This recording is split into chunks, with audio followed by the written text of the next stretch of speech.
Britons are fleeing London en masse as some parts of the UK experience a seismic shift in demographics. Sarah Firth reports on why so-called white flight is seeing an exodus from cities and suburbs with dominant ethnic populations. London, a multicultural hub known for its thriving diversity spanning the centuries. But research by social think tank Demos reveals that while London remains as vibrant as ever, it's perhaps not as integrated as some people might think. London has experienced a huge amount of what's called white flight.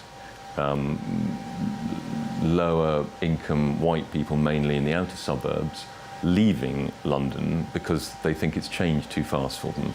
One of those people is Jane Kelly. Having lived in London most of her adult life, she's seen firsthand the cultural shift and is now looking to move house as she feels the area she lives in has lost all sense of community. All the people I knew when I moved in here have gone. They've all moved away. And there are now mostly flats with very transitory population.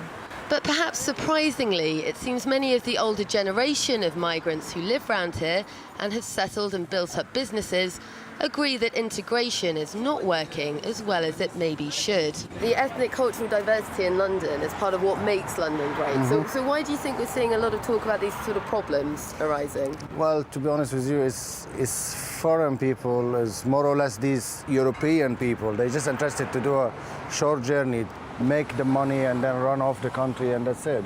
There's no investment return to the country. There's nothing to rebuild the country. It's only for themselves to make money, and that's, you know, that's what they're interested for. I mean, I've been to this country when I was like 22 years old. Now I'm 43 years old. So I'm investing in business, I'm doing so many things in this country, paying tax back into the country, and, you know, doing that, that's the way it has to be. In London, white Brits now make up just 45% of the capital's total population. We're here at one of London's busiest train stations and in the working week, a commuter hub. Now, over the course of a decade, London saw its white British population fall by more than 600,000 people, whilst in the commuter towns on the outskirts and the populations become more ethnically mixed.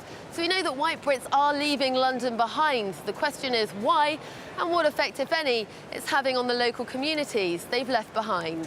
Well, there's a certain amount of diversity, which is very nice in any city. But when the diversity becomes so extreme that you have almost like balkanised groups, that there are no actual traditional communities, or the traditional communities are outnumbered completely by newcomers, and the newcomers keep on and on rolling in, it has a very alienating effect. What's been seen across the UK for a long time has been most acute in London. But the figures aren't the full story. Avoiding ethnic communities does play a role in so-called white flight, but evidence shows that race may not be the main driver. I think the main thing about that white flight reminds us of is that there is a problem. The mistake it makes is it says that problem is just about ethnicity. It's not. It's about age, and it's about mixing between people of different incomes, and we need to address all these things together.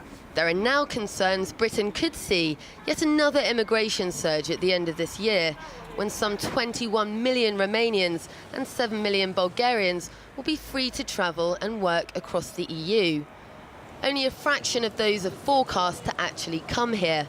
But previous immigration underestimates, coupled with white British relocation, are changing the face of London's ethnic makeup, without much understanding of what the full ramifications of that might be.